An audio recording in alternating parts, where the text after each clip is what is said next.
All right. Hello, everyone. Welcome to another episode of Friends Occasionally Not Disagreeing, the podcast where all the answers are made up and none of the points matter, anyways. Yeah. Um, we are here tonight. I'm here with Cody and Justin, and we are going to talk about a movie that came out recently called Knock at the Cabin, which is the latest movie from M. Night Shyamalan, Mr. Knight himself. Uh, so I guess before we get into that, what have you guys been up to in the last 4 days since I seen you? Um, let's see. Well, yeah, this past weekend in Marquette, where where I live is it's the weekend in the summer where the city decides to do like everything all at once. Uh, so there's not one but two art shows that take up a sizable section of different parts of the town. There was Blueberry Fest, which has like an entire section of the main street kind of cordoned off where stores had their booths and things like that. Um, so yeah, I was pretty much occupying most of my time with that sort of stuff this weekend. Just seeing what the artists brought to the table, so to speak. Perusing local stores out on the streets. It was a nice time. I do Got like a bit of gardening blueberries. done. What was that? I do like blueberries. Oh yeah, yeah, and yeah, you'd be amazed what sort of things they work them into. Blueberry, was it blueberry basil tea or something like that, or blueberry basil Huh, lemonade? That's what it was. nice. It's better than it Okay. sounds. That doesn't sound Yeah, that bad, actually. Yeah. yeah. Yeah. But yeah. So just a lot of local stuff going on for me. What about you, gents?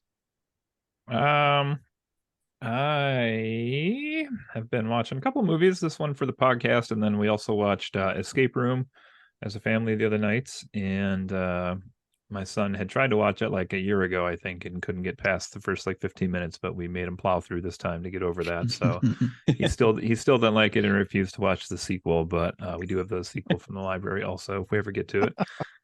And then a lot of video gaming also, a lot more Zelda. We found the first temple, or dungeon, I guess, as it were. I don't know if they call it a temple or a dungeon in this game, but kind of one of the things people picked on the last game about that didn't have enough of the traditional dungeons. So this has more of a dungeon style thing that we played through and beat the first one of. So that was fun. And then Justin, I don't remember if I actually asked you for an opinion on this game or if I bought it blindly and then told you I bought it. But I also randomly, like one of the nights recently, I forget, like Karen was doing something upstairs watching TV and the kids just didn't want to hang out. So I was like, damn it, all my video games are like ones I'm playing with the kids right now. So I opened up my copy of, I don't even know how you say, is it Near Automata? That's how everyone on the internet pronounces it. I always thought it was automata, but I mean, Okay. it's something along those lines. Well, Yeah. whatever it is, I started playing that randomly on the Switch, and I'm really impressed with it so far. I have to say, like music, environments, the controls are good, but like the actual animation movements on everything is very fluid in the game. And I can Yes. imagine whatever system it was on prior to, was that like last gen, I'm guessing? Yeah, PS4, Yeah. Xbox One. Yeah. But it plays really, really well on the Switch. It looks really, really good on the Switch. It has like some of those really high moral ambiguity themes to it, which I'm kind of getting into now. And I'm like, oh, like you probably remember, like I did the stage where you go to the amusement park like a couple Ah, nights ago, and mhm, like the robots like aren't fighting back; they're like celebrating, and I'm like killing mhm. them all at first, and I'm like, I don't You feel good monster. about this. And the kids are like, stop killing them because they happen to walk in. Um, yeah, it's really interesting where the themes in that game are going. So I started that and actually have been really enjoying it. Like, Excellent. yeah, Yeah, it is a very solid game. Certainly an improvement on the first Nier, which was just called Nier. okay. Um, but yeah, Nier Automata is just it's fantastic.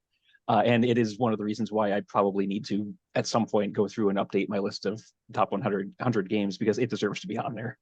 It's yes, it's Mhm, really good. Like I would consider it already for maybe my top 100. I'm not very far into it, so mhm. um, it's got a good style of gameplay too, like very reminiscent to me of like Xenoblade, but it's easier to control than Xenoblade. Well, at some points, it's weird though, because it's like 2-dimensional ship shooting and overhead ship shooting and like 360 ship shooting and then 2-dimensional combat, overhead combat. Like the modes keep changing. I used to beat the first. Oh, go on. I was gonna say I beat that first boss. Oh, not the first boss, but the one in the amusement park. And like every time the little laser hit you, it did like the weird hacking screen, and like it popped up, and I was like, "What is even happening on the screen right now?" Like this went to like lower than Minecraft style graphics all of a sudden. Until I figured out what was happening. So, but yeah, really enjoying that one right now. Awesome. Yeah, that is quintessential Yoko Taro, the director. He always does weird outside the box stuff like that. The first Nier had a text adventure segment. I mean, that was kind of completely out of nowhere. So yeah, it's he's always very creative, and I love his stuff. So that's one of those games that's I know it's like considered a classic, but I haven't tried it, and I mean I probably should. I just don't know when I would, Yeah, I was wondering what systems it's on. I wasn't sure if it was PC or, I mean, you have PS something, right? Right? Yeah, I still have my PS4. Okay. I think it's got a Steam release. Okay. I'll check that out. Yeah, it's on Steam. Yeah, so far really good though. Nice. Cool. Yeah, I have actually. So a couple things I watched here. One of them popped up, and I was like, I don't remember if I feel like I must have seen this at some point and I just forgot about it or whatever, but they have a series on Peacock, which is an adaptation of the classic video game Twisted Metal. And I I don't I saw it on there. I was like, whoa, what is this? I must have forgot about it because, but so I started watching like an episode because I'm like, okay, I gotta check this out. And then I watched a second episode, and then I watched a third episode. Because I was like, okay, this is actually pretty fun. It is. I didn't know what it was going in, and so I was caught a bit off guard in that it starts out. It feels like a comedy, and you're like, wait, what? What's going on here? But it is very much like action comedy kind of thing. I think it's actually the technical subcategory is comedy on Peacock, but it's been pretty fun so far. I think the most fun part so far is that Will Arnett is the voice of Sweet Tooth, and it is just a great decision that they made there. It just works. He's so crazy with that, but and the body of Sweet Tooth is professional wrestler Samoa Joe. It is, yes, yeah. So it's pretty cool. Like I said, I'm only 4 episodes in. It's been pretty fun so far. I think I'll keep on watching it sooner or later here. And the other thing I watched was that last night? I guess which is last night.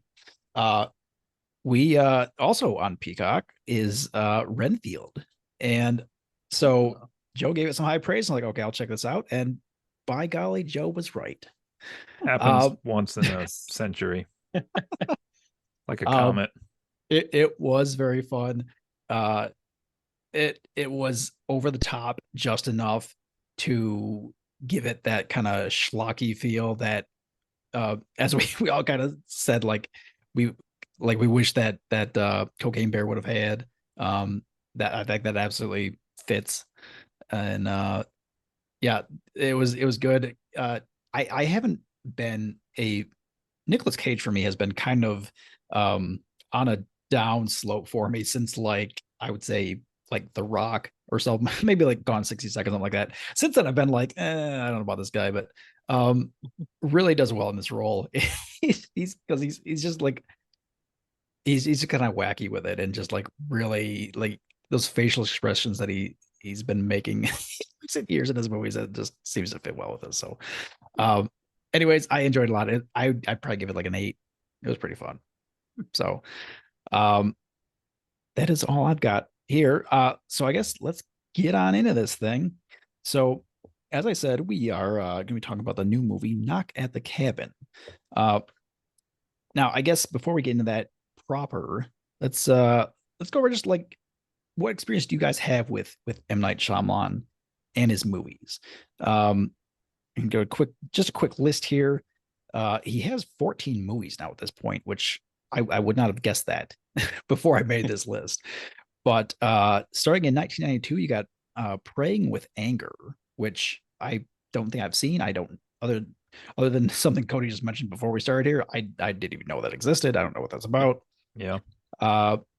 And you've got Wide Awake, Sixth Sense, which of course is this big hit, I would say. Classic. Definitely a classic movie. Followed by Unbreakable, Signs, The Village, Lady in the Water, The Happening, After Earth, which I think we all are a bit of surprised. I'm not sure how he got that movie because it doesn't seem like it would be his kind of movie. It seems like an outlier there. Yeah. The Visit, Split, Glass, Old, and then Knock at the Cabin. So you guys have anything you want to just say about like him, his movies, any of those movies in particular? Well, my first exposure to him was, I think, the same as a lot of people, through The Sixth Sense, because it felt like he had just kind of come out of nowhere, even though he did direct films prior to that. But just all of a sudden, boom, he exploded onto the scene with this atmospheric, intense, supernatural thriller. And it seemed like, oh man, he's that's a huge hit. And then it felt like for a couple of years at least, he just kind of kept going and going, like picking up speed and picking up, gaining steam, and just like, oh, this guy's going to be unstoppable. And then he went a bit sideways. He plot twisted his own career. Exactly. Yeah. Yeah. So I like some of his stuff, particularly the earlier entries into his catalog. Later films, the fact that I haven't seen a lot of his later stuff, kind of illustrates what I think of him after a certain point. So very much a roller coaster ride of a career for this guy. Yeah. Well, I was just going to mention, I actually just remembered that it was at Dave Mansell's wedding, I believe. We rented a hotel. We came down to Chicago and rented a hotel for his wedding, and we stayed the night with M. Night Shyamalan, which was kind of weird. But we went to this hotel to check in, and I forget, it either was a Howard Johnson or was in the process of becoming a Howard Johnson. And then it had like some flip hotel that it either was or was becoming. I forget which way it was turning, but we got to this hotel and parked, and there was like no cars in the entire parking lot of this hotel. And we were like, is this place open? Because like there's nothing here. And you could tell like they were renovating from one brand to the other brand. Did you drive into an M. Night Shyamalan movie?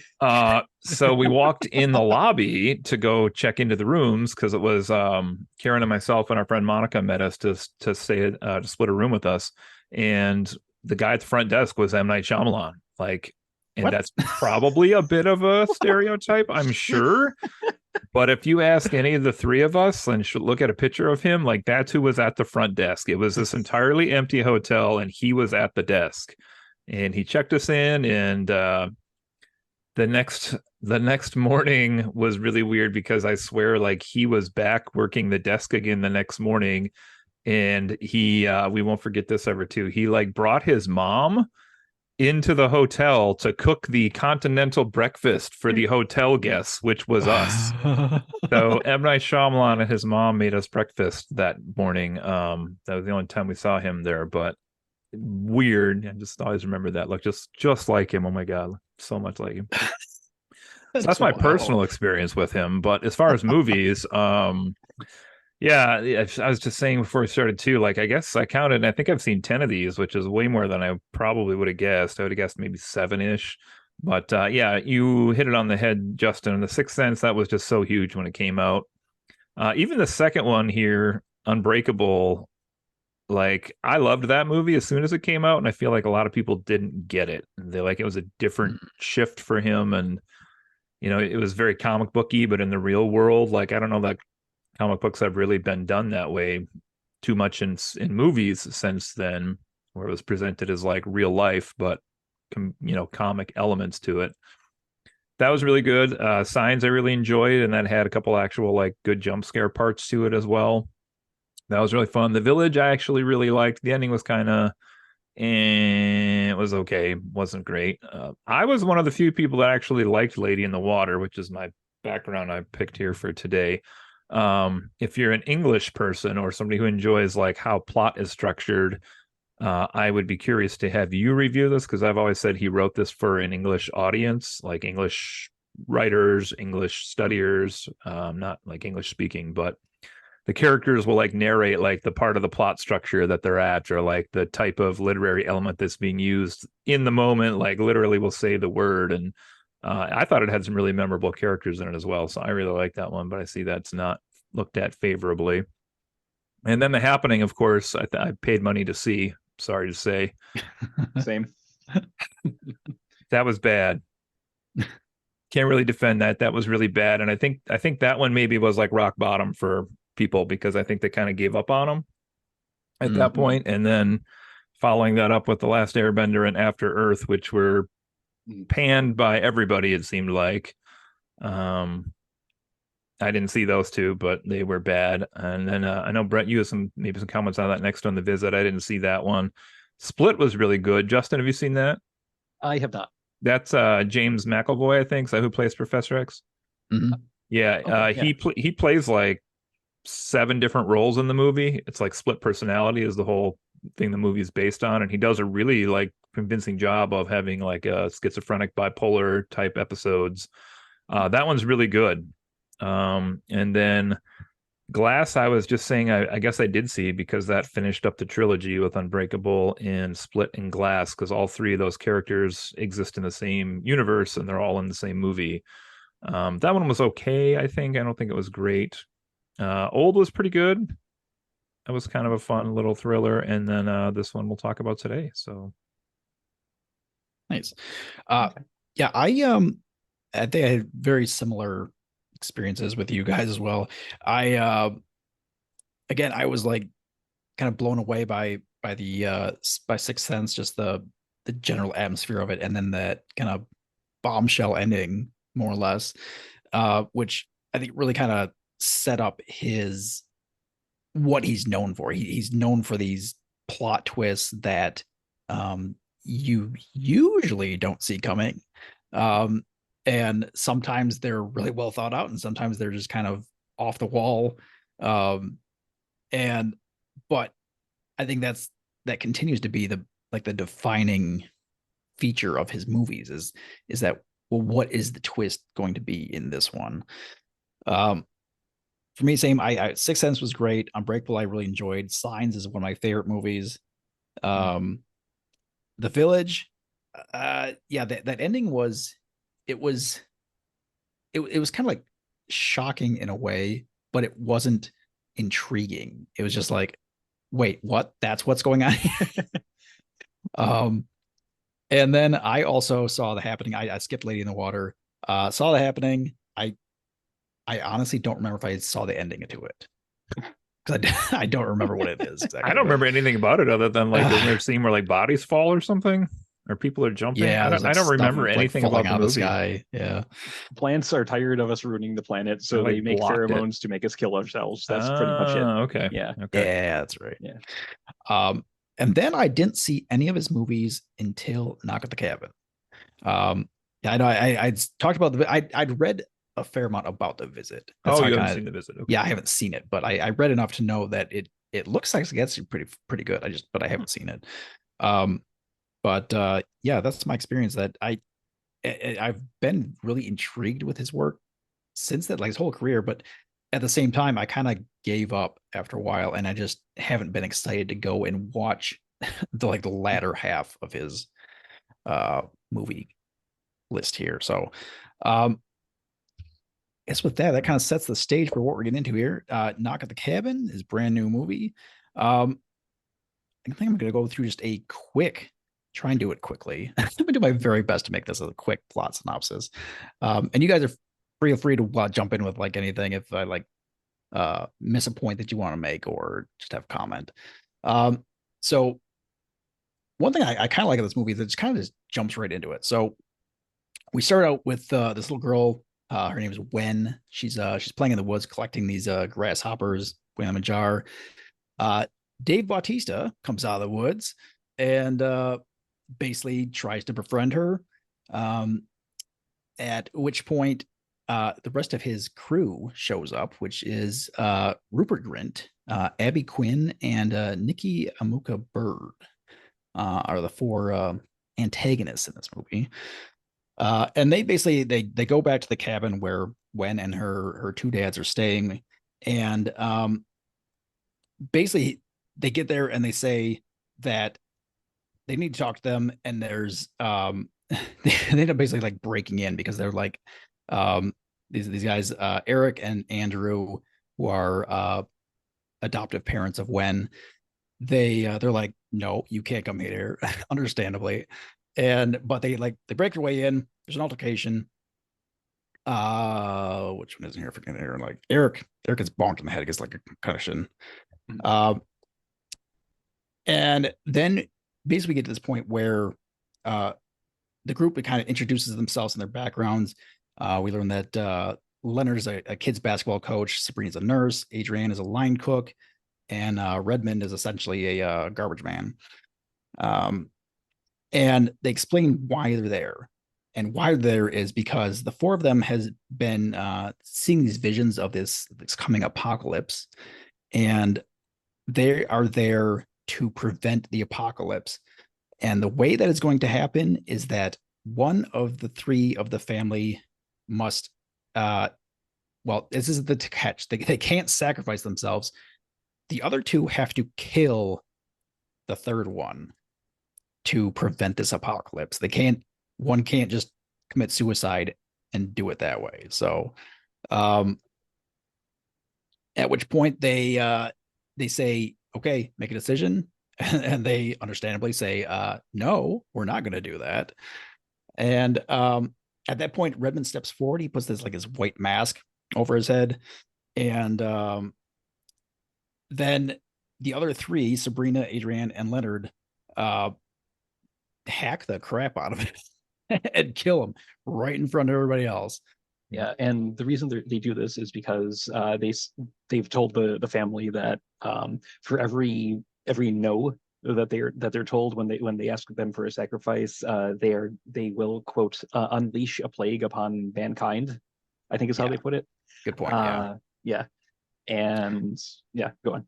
Yeah, so they say that they announce that humanity is being judged, and this sacrifice is delaying the apocalypse for a bit longer. At which point Leonard turns on the TV to show them that what's going on in the world, which we see these powerful earthquakes that are happening off the west coast of the United States, tsunamis crashing the land, and like thousands and thousands of people die basically instantly. At which point then, so Andrew notices that Redmond is a guy who he believes he recognized from when he was assaulted at a bar once previously in his life. And he insists that these people are there, that this is not what they're saying is not true. This is some sort of, they're in here for some sort of like hate crime, essentially. Later on, it comes time for the next decision to be made. They again say no, and this time it's Adrienne's turn to get whacked off. She begs the guys, think about this decision, and then they end up, Leonard and Sabrina end up killing her because they needed to sacrifice again. This time on the news, they find out there's this deadly virus outbreak. It's happening all around the world. But Andrew notices that the report is basically pre-recorded. And so that gives them further reason to suspect that the group is lying to them about what's going on here, and that they're basically like pumping in the video somehow, and this is all just a setup. Next up, so we get to the point where Eric basically like gets wind of like causes distraction, allowing Eric and Andrew to both like get free. Andrew goes out to his car, gets a gun that he had out there, and ends up shooting Sabrina. At which point Leonard actually, because it's time for the next sacrifice, Leonard just goes ahead and like finishes her off with his weapon. And see here. So then they lock Leonard in the bathroom, and he ends up like faking them out. He gets out, and then when they turn on the TV this time, they see that there's like hundreds of airplanes like across the world just crashing just randomly for no reason. That was a pretty freaky scene.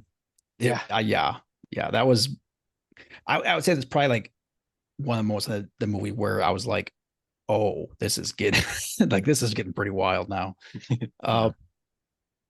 And yeah, so at that point then like Leonard does is he like to try and prove that this is a thing that's really happening and that he's been seeing this vision. He like basically like repeats everything that the anchor woman on TV is saying, and just word for word.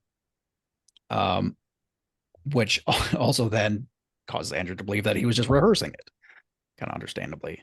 At that point, it's like Leonard says it's their last chance, and Leonard has a knife and he's basically going to kill himself. He says that once he does it, they're only going to have a few minutes to decide to make their decision. Otherwise, the world is going to end. And he does that. At which point, let me see here. So Eric and Andrew are kind of like going back and forth, like, is this real or is it not real? And Eric finally makes a decision. He's like, I believe this is real. You need to sacrifice me just to stop this. At which point Andrew does, he shoots him, and then he and Wen find the truck that the other four came in on. They go out back into the world, and to find out that all this stuff really was happening. And basically we're left with they kind of drive off into the sunset, and not sure where they're going to go from there, but that is basically the plot synopsis.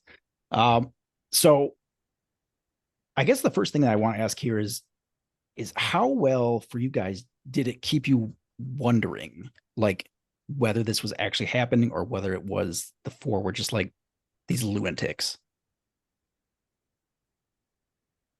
It kept me wondering up until the part with the planes, in all honesty. And that really that mystery is at the crux of these sorts of movies. And believe it or not, this whole thing, of people being forced to try and voluntarily make a sacrifice to prevent the end of the world or some disaster. It is, in a weird sort of way, its own little subgenre. But yeah, in terms of like how well it works, that uncertainty is key. And I think for like 3/4 of this, it did a really good job of keeping that question unanswered. Yeah, I'd agree. As the movie went on, I kind of wondered more and more. I kind of assumed for some reason going into it that what they were saying was the truth, but then like the way things are presented, you do start to doubt them as the, whatever you want to call them, the kidnappers or the subjectors or whatever you want to say here, by their actions. One of the things that really got to me watching this is I don't know. Watching the preview for this movie and what it actually was were actually the opposite movie. And by that, I mean, I don't think I've seen a movie before where people like home invade somebody else's home and then the home invaders start to kill themselves one by one. Like that was really unexpected when they were like, all right, we're going to have to die one at a time then. And I was like, what? Instead of like, yeah, and they actually went through with it. It wasn't just like ploy. Yeah. So it was kind of freaky from that standpoint. But yeah, I guess I kind of thought maybe what they're saying was real, but then that leads to a lot of other questions too. Yeah, I was I probably flip-flop my belief like 3 or 4 times during the course of this movie. I felt like it was really well written in the way that they kept giving you an out or a reason to believe one thing or another, and I was like, oh yeah, okay, that makes total sense. And then it just kind of like, for me, like I said, it just kept going back and forth. I was definitely still trying to guess which way this was going to go, right up into that scene after, it was either like immediately before or immediately after, um, uh, Leonard, Dave Bautista's character, cuts his own throat, and you see a plane in the background falling, like free falling through the sky, and I was like, oh shit, that is real. Yeah. And that, like, that moment was, they say the news report about it was really kind of like hair raising, but that specific moment was pretty impactful for me there. So yeah, I thought it was really well done in keeping you interested, engaged, and kind of keeping that suspense going through the whole thing. Next up here, I guess I wondered, like, so one thing that was kind of played up, well, I don't know that they played it up, but that they made it, I think, pretty clear in the trailers that it was a same-sex couple with his daughter, and they definitely brought that into the plot a bit. Do you guys have any thoughts on that? Like, did they do it well? Was it unnecessary? Any thoughts on that? I think it worked to heighten the uncertainty because there was that whole aspect, especially when Andrew, recognizes Redmond as someone he had run into before. It raises that uncertainty of, oh, okay, is this just some sort of revenge thing or some sort of sick, we don't want your kind to exist kind of thing, or is that are they actually here to do what they say they're here to do? So I think as a story element, it worked well. And especially if you take into account the fact that, same-sex couples they can be maligned. They can be, they can face a lot of discrimination and prejudice. And asking a couple like that to make a decision on behalf of everyone else, to sacrifice, what's most dear to them in order to save all these other people, half of which who hate them. I mean, that's pretty powerful, and I don't think it was done strictly for shock value or to try and for like a cheap raising of the stakes. I think it was integrated pretty well.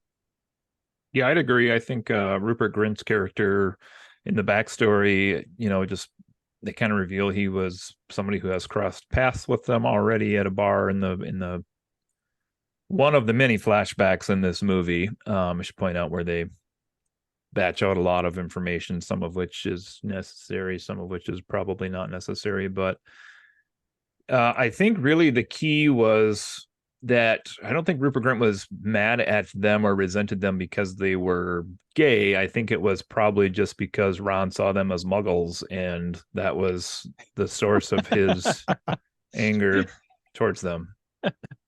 But no, it did work. I think it added a little layer to the movie. I don't know why. Why do you think they had him change his name in the movie, though?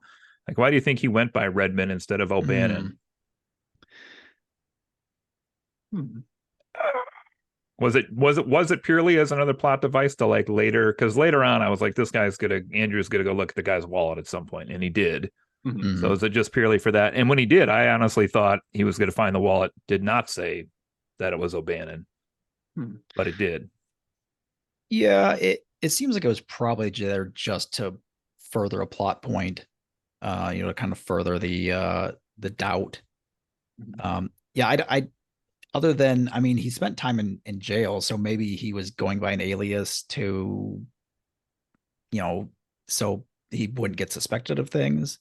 Yeah, but put his past behind him, kind of. Yeah, they didn't really have any reason. It was funny. Even the other, like, three invaders were all like, "Oh shit, we don't know who this guy is. We just met him. Like, he could be." Yeah, and that's another point that I had here was that the fact that their story is kind of flimsy. Like, they don't have any evidence. They don't seem to know each other. They met. Oh gosh, what did they say they used? Was it Reddit? Or no, it was internet message board. The message board, yeah. They didn't say any. It just says unspecified message board. you know, these were all like points in the plot that I thought, again, were really well used in, like, you start hearing those things, you're like, oh God, these people aren't for real. It's like, what is this nonsense? This is clearly just some wackos just all found each other and they're like playing out this fantasy thing. And Um, I think in the real world, we have seen how the internet can bring some very unstable people together for rather unhealthy things. So we certainly have. yeah, so it definitely had that nod towards reality, or at least the the potential that there was a mundane explanation for it all. So I liked that aspect of things personally. Mm. Um, yeah, I guess I didn't get. Yeah, basically, I just agreed with you about the the same sex couple thing. I personally, I feel like it was well used. Being a straight person myself, I don't, I can't say if like if gay people would look at this and say, you know, hey, you're you're like using us for your own gain, or something like that. I don't know, but it doesn't feel like it was used improperly to me. It felt like it was used well in a point that they were able to increase the doubt in these characters again. Um, but overall, it I thought it worked pretty well. What do you guys think about just the characters in general? These four, I'll call it the heralds. Uh, I thought it was really well done in that they all seemed, it's like they were really riding the edge of, are these people just devoted to this cause or are they crazy? They definitely, they all felt like really intense and a little bit like amped up to the point of being like, they definitely could see some them not being, true in what they're doing here. Um, yeah, especially like Rupert Grint's character was like really was kind of like unhinged, Yeah. Mhm. and it was they basically played it up because he like I say, he had been, Andrew had recognized him as potentially being someone who had assaulted him, and he basically made this case of, well, he's just a ringleader here. He set this all up for like this hate crime, and Mhm. the way that all these characters were portrayed, I think they came across really well in that regard. Yeah, and we should probably note that I forget which character it is, but someone compares them to basically the four horsemen of the apocalypse, Mm, and parts of their personality do match up with that. Like Rupert Grint, Redmond, he's very, very angry, very aggressive, so that would be probably war. Um, Sabrina, I believe, was the yeah, she was the nurse, and nurses associated with disease. I think when she gets sacrificed, there's a news story about some sort of horrible contagion that's spreading through, was it children or something like that? But mm, so that's pestilence. And Adrian is she works as a line cook. She's very concerned with making sure people get fed, so that's famine. And then that mm, leaves, I guess, Leonard as death. Um, and they are all interestingly, they are all color coded too. Like they're all wearing like a single solid color shirt, which I mm, at first thought was a nod to the ancient Greek like theory of the four humors, but in terms of like what personality traits they're associated with, they don't really match up. Because there's blood, yellow bile, black bile, and phlegm. So red, yellow, black, and white. Um, but it you would it doesn't quite match up with what temperaments are supposed to be associated with them. Like uh Rupert Grint, who was the most angry, most aggressive one, if he represented blood, his personality should have been enthusiastic, social, and active. But the whole aggressiveness is more associated with the yellow bile. So I don't know if they were intending to try and also associate with that sort of philosophy or not. But if they did, it feels like they didn't quite match them up color wise as much as they should. mm. Um, so it, it Yeah, was it is yeah. Go on. I was just saying, I just looked up an image here because I couldn't remember what they were wearing, and you're right, they're wearing all white, all red, yellow, and black. So yeah, that's it. That's a good nod there that I wasn't aware of. Yeah, but again, it could just be a coincidence that those were the colors they picked, because, like I said, it doesn't seem to really jive with what they represented back in the day. And I could picture them as maybe more modern, like red is violence and white is like soothing or calming. Yellow is maybe life or hope. I don't know about the black though. I can't explain that one. Yeah. Well, black, in terms of like the humors, was supposed to be melancholy, almost kind of depressive, and that one actually kind of seems to fit Adrian. She was very demure, very hesitant about a lot of things. Yeah. But the others didn't quite fit as well.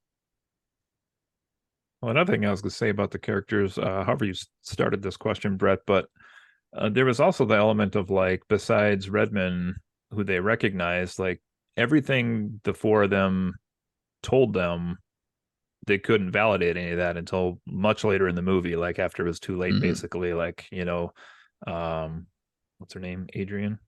Yeah, Adrian was like, I have a kid, and they were like, she doesn't have a kid. Like, that's not how she's acting. Or the nurse, or that he, oh God, I forgot the big guy's name. Leonard. There we go.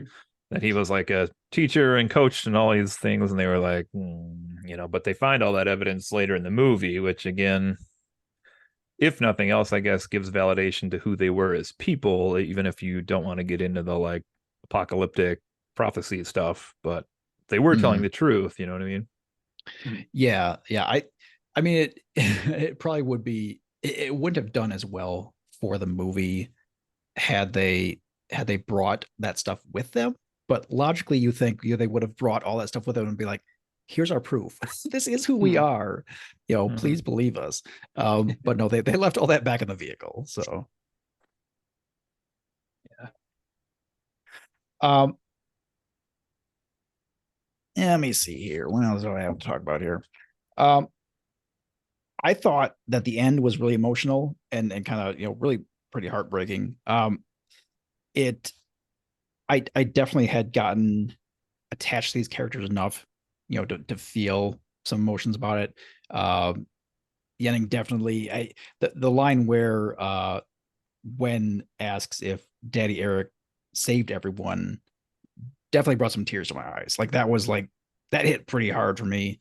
And just another thing I wrote down here was I would suspect, I mean, I don't know, I have a way of like confirming this, but I would suspect that this is another movie where you would have a bias to this movie if you are either a parent or married, like happily married to someone you love.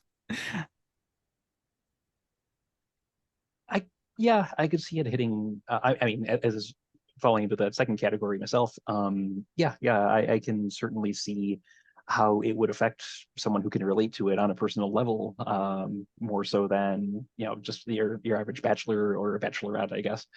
That said, I do think it hits a lot of the right notes that even if you are single, you still could get a lot out of this because it is well written in the end, I think. And it has good moments of tension. That central mystery is strong. But yeah, if you can relate to it on that personal level, it does elevate it a little bit higher, I think.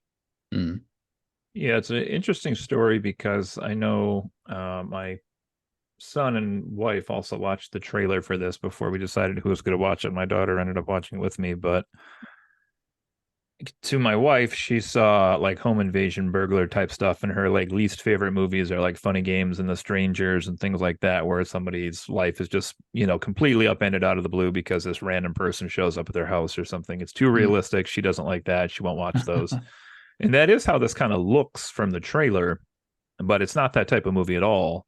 And it's a pretty good character piece. Like, all of these, the horror in this movie, despite the fact that there's all these like plagues going on and people dying, is like a character existential crisis where not only are the three in the house having to deal with it, but these four people that are coming to justified or inflicted in them also are going through those same things,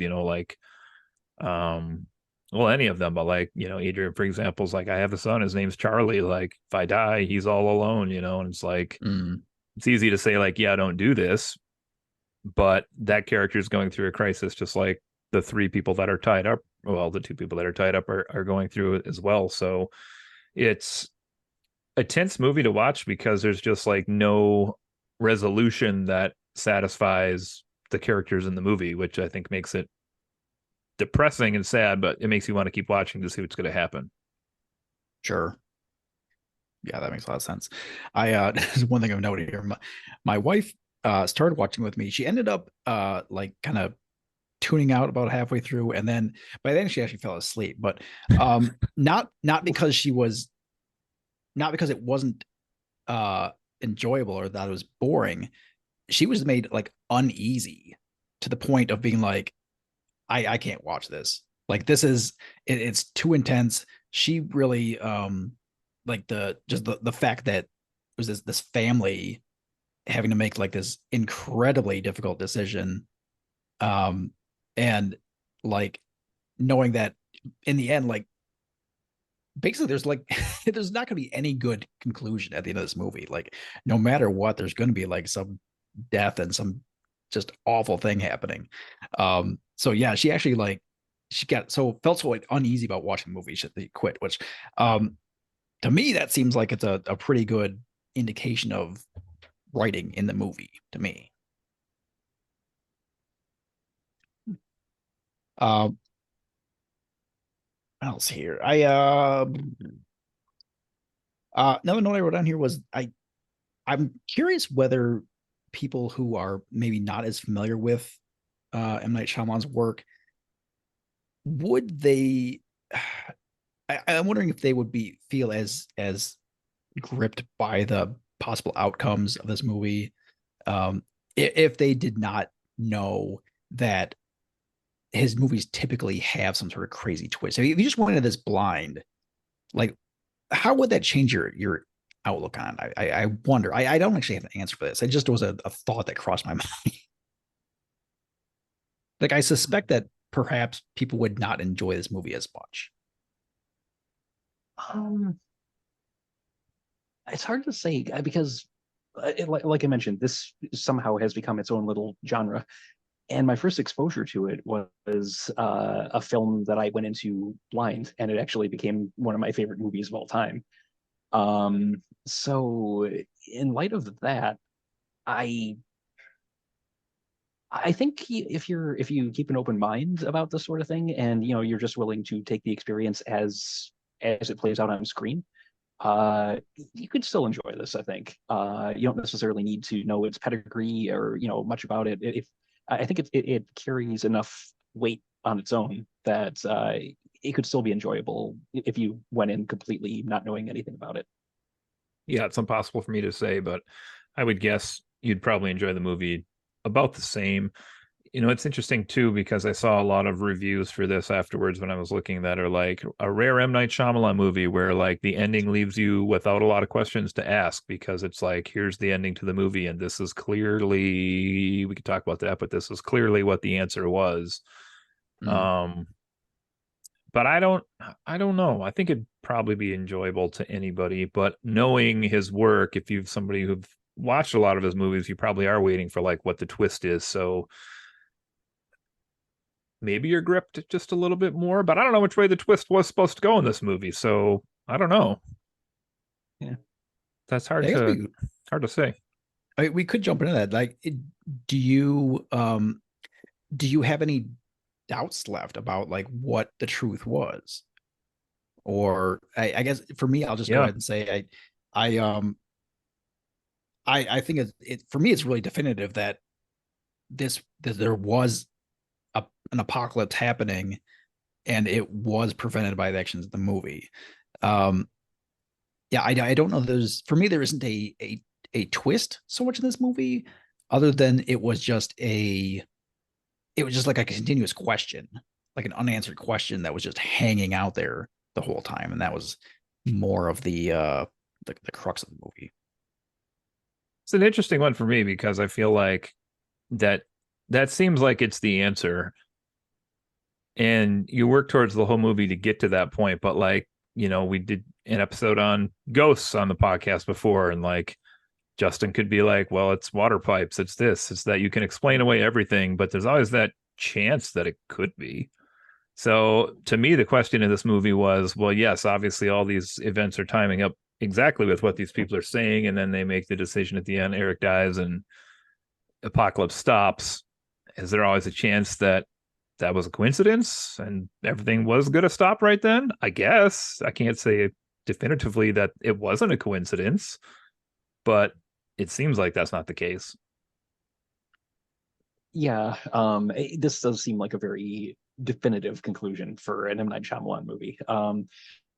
I don't have any real doubts myself as to what the intended takeaway from this is supposed to be. So yeah, I feel confident in saying that what they did, the final sacrifice they made at the end did stop the world from ending. And yeah, for M. Night Shyamalan, that's not common to really get something so clear cut. I guess maybe a deeper question could be, did he make this just to make a movie with a crazy idea he had, or is like he trying to provide some commentary on something with this movie? Because that would be a deeper and wider hole to go down, I believe. Is this like a critique of religion, or is this an embracement of religion, or is this climate change? Or I mean, you could go a lot of different ways with maybe what he's intending with this.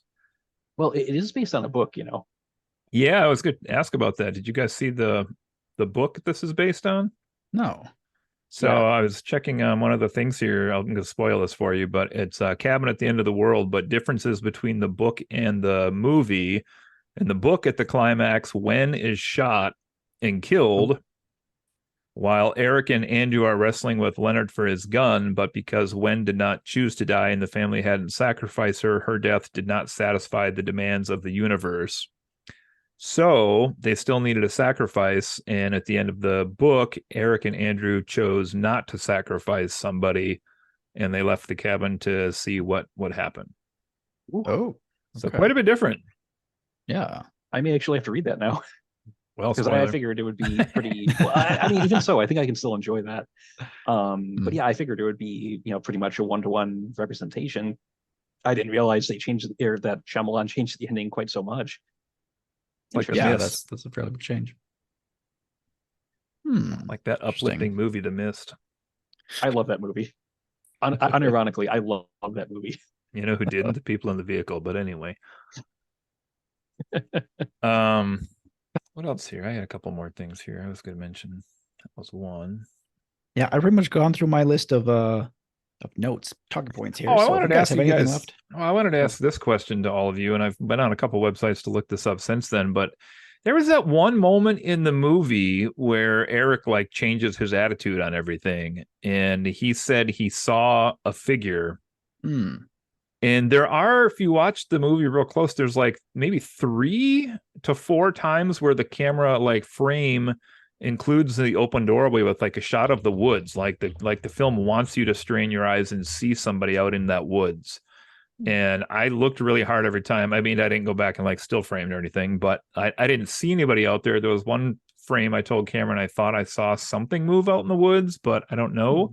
And the websites basically seem to say like, we don't know. Somebody claimed they found 2 single still frames where like the white light shining through the window had a human-like appearance, but it was so brief that it couldn't have been intended for the audience to see, if it was even that. I was just looking up the what is this, pareidolia, is that what this is called, where you see human figures when there's not human figures? Yep, pareidolia. Faces generally, but any sort of humanish or like recognizable shape. Yeah. So I was just kind of curious if he had like a God moment, or if he just decided like this is where the family needs to go for this thing to end. So he kind of lied to Eric and just said he saw somebody and he was at peace just to have the situation have a resolution. I wasn't really sure on that. I don't know if anybody has a thought there.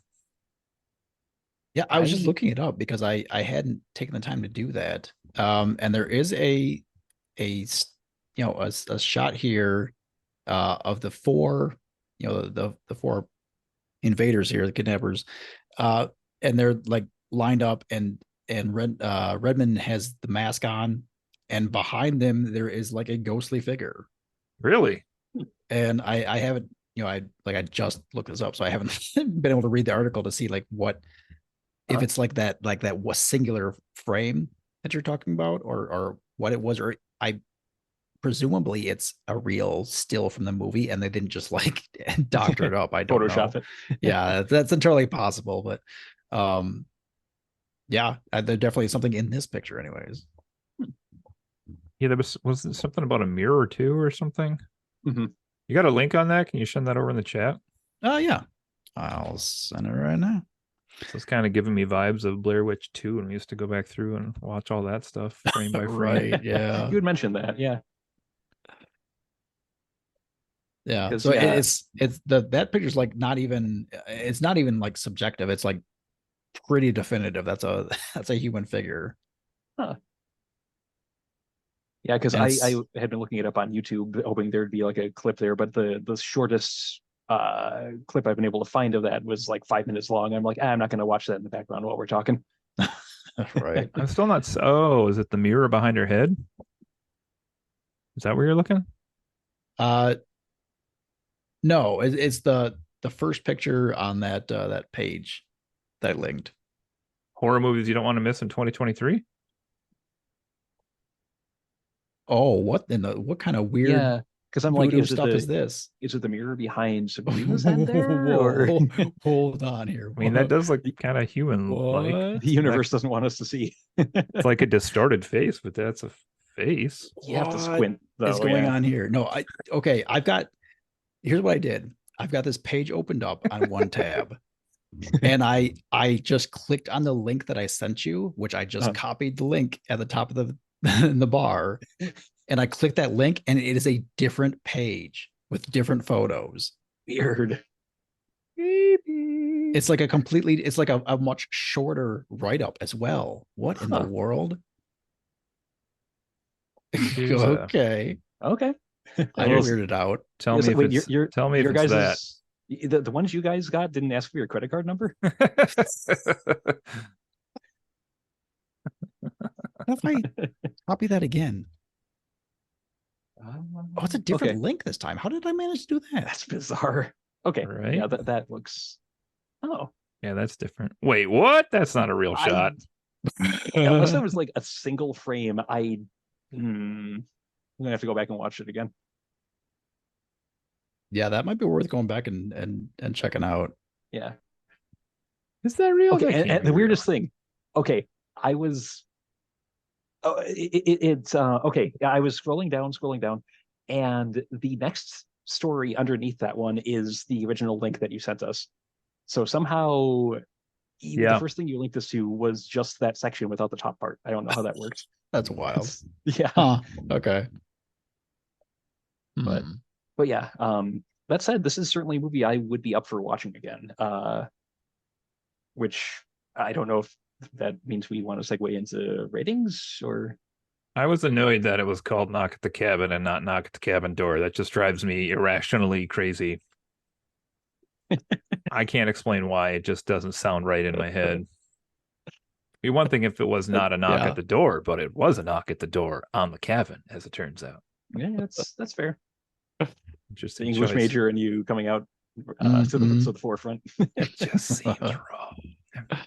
Let me think. Anything else in here? Oh, it's one last question here on this website. This is on Screen Rant, but question was, why did some of the apocalypse phases happen early before they did their sacrifices? Were they talking about like the original earthquake? Yeah. Well, the first two, right? The first two had already happened, I think. Andrew knew about the disease already. He was like, "This is already in the news." Blah blah blah. Yeah, so there was like, like the earthquake one. You're right, because there was like a minor earthquake when they turned on the news. So let's just let me back up just a moment here. So they killed Redmond, and then there's like a couple minutes, and then they turn on the news to see what's going on, and they see about the earthquakes. And the first earthquake had happened seemingly like 4 hours ago. Was that it? Okay. Yeah. So it wasn't even like a few minutes. It was hours before they turned on the TV. Though a second much larger earthquake happened like while they were watching it. So But yeah, you're right. That is an interesting point. I don't know what to think about it, but yeah, that one and the virus outbreak had already been a thing before the sacrifice. So I don't know if that's like you could be attributed to like a warning, like things are building up, or what that is. But it definitely, as far as a plot point, it definitely led into, as Yeah. I've said a couple times before, like this is definitely a way they could explain this as being that they're just making this up, that it's all fake. Mhm. Which again plays into that whole uncertainty for the viewer too, which is I think one of the film's strongest points. In all honesty, Mm-hmm. Agreed. Yeah. Um, I do have a list here, and inspired from our last podcast. And it's actually my wife's idea. So if you want to segue into another game of who said it, I do have a list here. Oh, already. So this one is who said it? M. Night Shyamalan or Gandhi? Oh man, okay. All right, the first one here is, do you know that the scariest thing is to not know your place in this world, to not know why you're here? oh man. This is harder than I would have guessed already. I'm going Gandhi Uh, on this one. I'll take the under then. I'll do Shyamalan. Cody gets the point. That is M. Ah, Night Shyamalan. Question number 2, or quote number 2. Always in life, bad times will lead to great times. Yeah, it's got to be Gandhi. I'm going Shyamalan on this one. That sounds a bit too cheery for Gandhi's style of Buddhism. Justin ties up the game 1-1. Oh, That was shit. Shyamalan again. Quote number 3. It's easy to stand in the crowd, but it takes courage to stand alone. I gotta say Gandhi. Gandhi on that one. Yeah. That is Gandhi. Okay. Number 4. The enemy is fear. We think it is hate, but it is fear.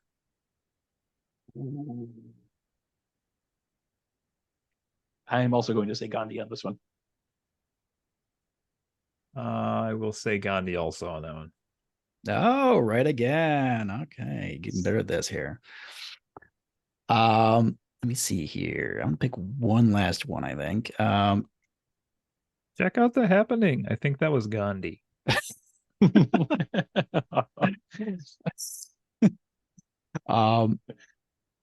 Sometimes we do not wish to do things that we wish to do, so others will not know that we wish to do them. If you can even contemplate, if you can even understand what that means. That sounds like That's an M. the Night first part of Shyamalan that twist one. to me.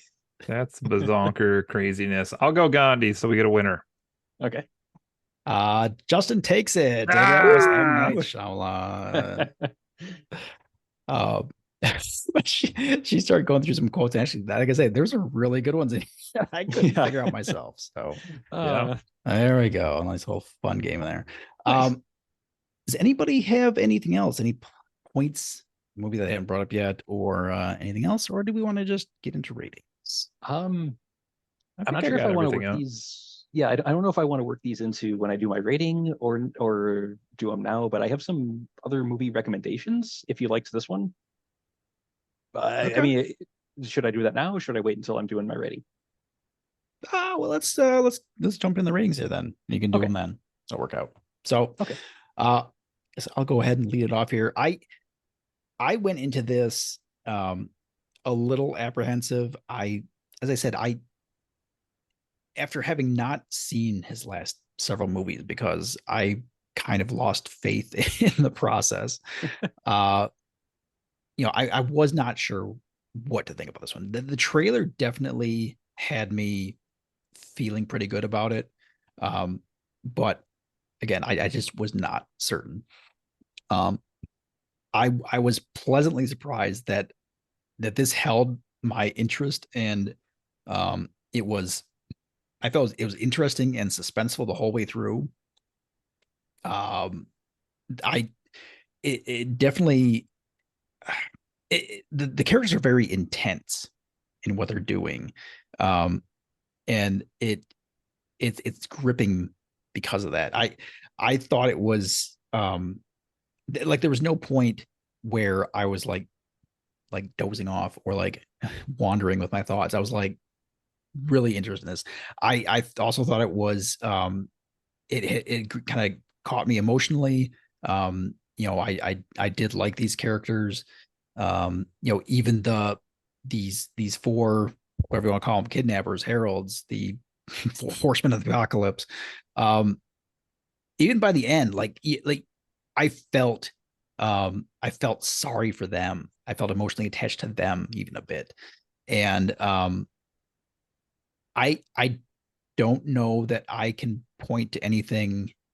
Like I didn't have any negatives written down here. Like I didn't have any plot holes, like glaring things that are like that didn't work. Um yeah, for me, this was you know, maybe not a masterpiece, but it was definitely very strong, like return to form. Um and I just really enjoyed it. Like I say, I like the first thing what was funny was as soon as I finished the movie, I actually wrote 9 out of 10 in our chat. I think you guys because I purposely did it with like no context. I was like, I wonder what they're gonna like. Is anybody gonna like mention like what the hell is he talking about? And and that was my rating. I put it right there in the chat like 4 days ago. 9 out of 10 I'm giving this movie. I thought it was very well done. I enjoyed it a lot. That's really good. I'll go next, Justin, because it sounds like you got some extra stuff in there to throw. Sure. It definitely was one I was excited for. It was on my 10 I wanted to see this year, so I was happy in a way that I ended up waiting so long to see it for free, which is always nice too. So, yeah, I think, you know, Brett, you might want to go back and watch a couple of his more recent ones. I'd be curious what you and Miranda think of Old and Split. Also, I think you guys might really like being into Okay. the weird Yeah. shit you guys are into. And I was joking. So those are those. Let's see. Yeah, I think you're on the money here, kind of with agreeing with some of the comments I was saying earlier, which is just like the horror in the movie is really like this existential situational horror that's there where every character has everything to lose and really nothing to gain in this movie. And that's a really hard way to watch 7 characters be stuck in a cabin because there's going to be at least one terrible thing happen under the best scenario. And, you know, as many as 5 terrible things happen under the worst scenario. So there is a lot of mystery as far as, is this all real? Are these people crazy? I think you're right, Brett, in that it's crafted really well. So you can't ultimately be sure as you go through the movie, with the exception of Rupert Grint's character. I think the other 6 are all people that, you know, you would feel pretty sad for if things went south for them, because of who they are, what they're like, or what they claim they have, or what they actually have in front of them in terms of their life at the time. I would agree that this one never had me bored. I was definitely constantly watching. I really got into the, like, you know, I was talking about what Eric saw, but I really did get into the, like, when they would show the door open, like I was like trying to squint to like see if there was somebody moving out in the trees, like, or wondering what the heck it is that he saw. But we didn't even mention like his vision that he had was of the future, with when grown up with, Yeah. not Eric, what's the other dude's name? Andrew. Andrew, yeah. So it was like her working at a place and him visiting her, and then they were like getting him in a car to like go to dinner or something. So he had a different view of like what was going to happen if he sacrificed himself, I think. Yeah, just really good character work in this one. It was well written. I think we said a few times that I enjoyed this one start to finish, but I'll probably go with like a 7.5 on this one for myself. All right. How about you, Justin? Well, I do agree that I think this redeems M. Night Shyamalan, at least in my eyes. Prior to this, I think the last movie of his I saw probably was The Happening, and from what I had heard of the movies that came out after that, and I had no interest in really going to see them. I figured he was not quite a one hit wonder, but he had really gotten the best parts of his career over and done with early on, and that he wasn't really worth paying attention to after that point. Case in point, I didn't watch this until the subject of doing it for a podcast came up, because the trailer looked like what Cody's wife said. It looked like a home invasion movie, and those aren't really my thing either. Um, yeah, I thought it was just going to be, an hour and a half of religious lunatics, torturing these people who didn't do anything wrong, trying to get them to, kill one another. And that would have just made me angry more than anything, which is why I avoided the film until now. That said, I'm glad we decided to sit down and talk about this, all together, because I might not have ever watched it otherwise. And that would have been a shame, because it is a very solid movie. Not quite perfect, but it is a hell of a lot better than a good chunk of Shyamalan's catalog. He did a lot with a very limited set of locations, small cast, and yeah, great tension. That sense of mystery was there from pretty much beginning to end, and it's a film I would watch again pretty much at the drop of a hat. I'm going to give it an 8.5 out of 10. Nice. Approve. Yeah. And that's a good point. Yeah, like the entire movie takes place in until like the very end scene. Mhm. It takes place in like either the cabin, like the main room of the cabin, or the bathroom of the cabin, or Yeah. the immediate outside of the cabin. Barring a few flashbacks. Yeah, that's true too. Yeah. Yeah, that's a really good point. And I keep finding myself, I don't know why, but as I grow older, I tend to only enjoy movies that have a very limited location or like this epically grand location. But if they're in the middle, I find that I find, I don't know why, but I find them as a viewer very messy. And I'm like, I don't know, like I appreciate that this was done in a singular cabin. Whereas like Marvel Endgame is like here to there to here to there to here to there type thing. But like for some reason, when they're like, I'm noticing this as I'm watching the Bond movies. If I'm like, you added 3 locations in this movie that you didn't need to add, and it made the plot worse rather than stronger.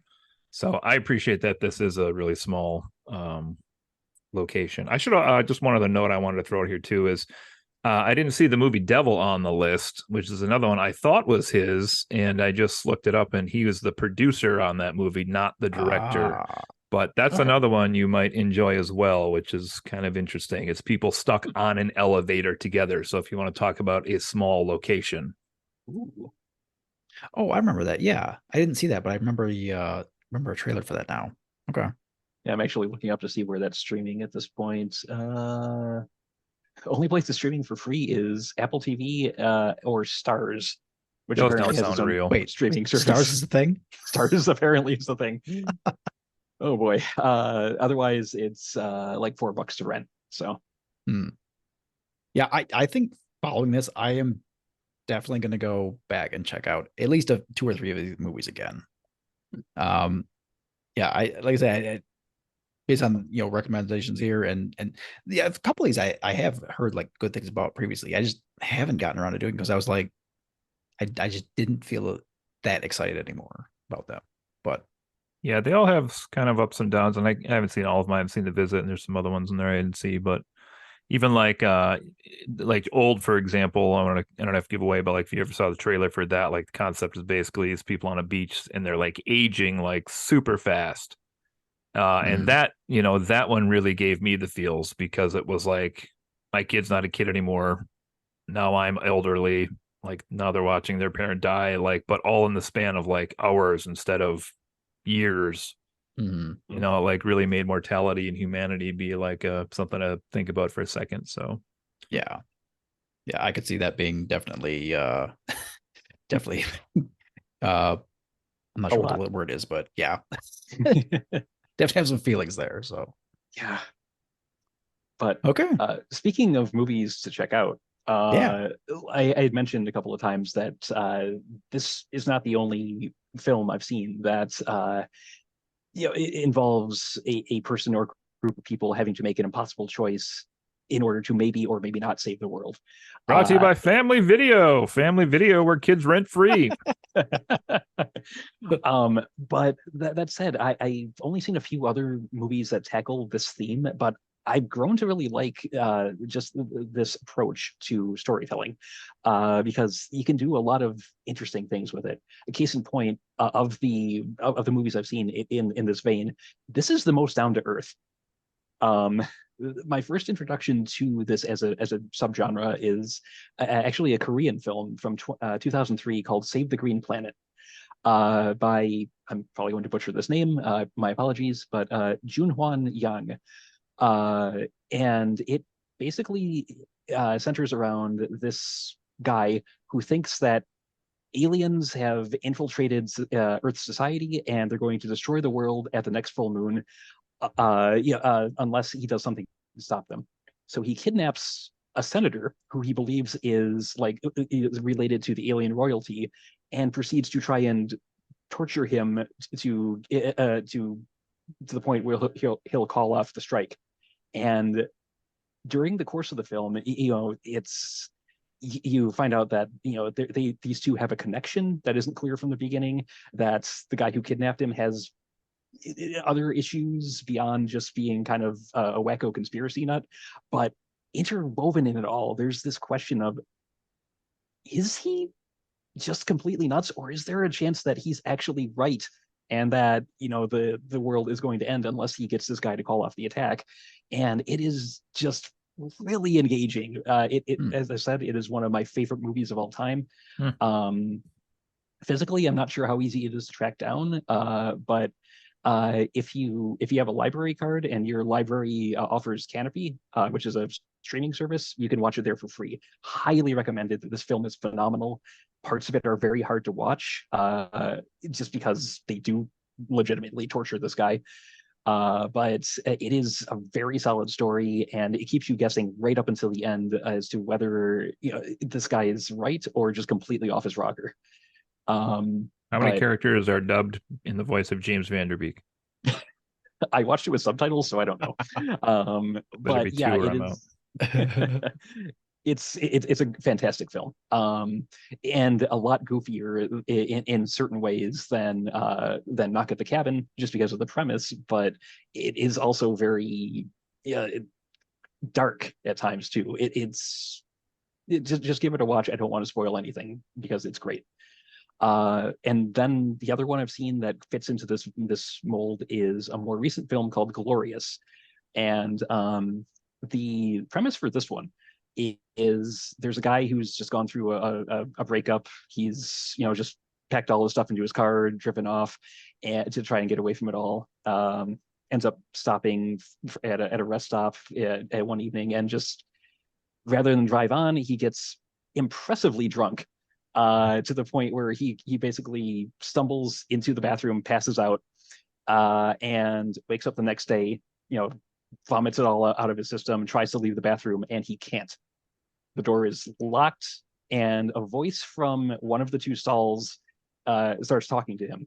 And what results is a bizarre mix of cosmic horror and comedy, where basically this unseen entity in the other stall claims to be this, for lack of a better term, elder god that needs him to sacrifice something in order to prevent the end of the world.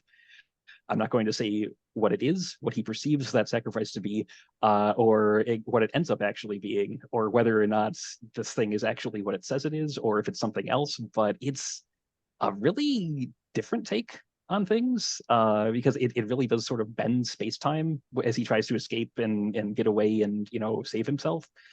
But at the same time, it has a really dark humor to it, and for a good part of the runtime, it seems kind of like, it's fun, but it's not too remarkable. Then the ending happens, and that really ties it all together for me. If you're if that sounds at all interesting to you, it's streaming for free on Shudder, which I do highly recommend if you like horror, and AMC Plus, which I don't have, but Shudder is well worth the monthly fee. I AMC shouldn't have said it was. Plus. Apparently, that's still a thing too. I didn't even know that was a thing. I didn't either until I looked it up. But yeah, I shouldn't have said streaming for free on Shudder because Shudder is something you have to pay for. But again, so yeah, I'm sure there's other films out there in this kind of vein, if you know where to look. But yeah, if you liked Knock at the Cabin, check out Save the Green Planet. Check out Glorious. They're fun, or well, fun might not be the right word, but they're worth watching. All right, cool. Sure, write those down. All right, I think that about wraps us up here. This has been another episode of Friends Occasionally Not Disagreeing. If you like it, if you enjoyed what you heard here, give us a shout out to some of your friends. Post us on social medias or something. Go like and follow us. We are pretty much everywhere. Instagram and YouTube and TikTok. Not YouTube. Why did I say that? We're not there yet. But pretty much everywhere we gotta else. make it happen now. Little teaser. Little teaser. I have been thinking about doing that. I just haven't gotten it done yet. But yeah, anyways, that's gonna be us for tonight. I am Brett, and this has been Cody and Justin here with me. And we are going to exit tonight in as if the apocalypse is happening, or is it? And here we go. Friends! Oh God, my hair's on fire! Get out of here! Wait, hold on. No. Lightning! It's okay. Planes flying! Everyone settle down. Occasionally, just occasionally, Stop killing though. each other. Not disagreeing with you, but I'm saying the world is ending. I'm disagreeing on that point. We paid to get into the happening. Oh God! It's gotta all be uphill from there. Yeah, that's true. All right. Thanks, guys. Night, everyone. See ya. Bye.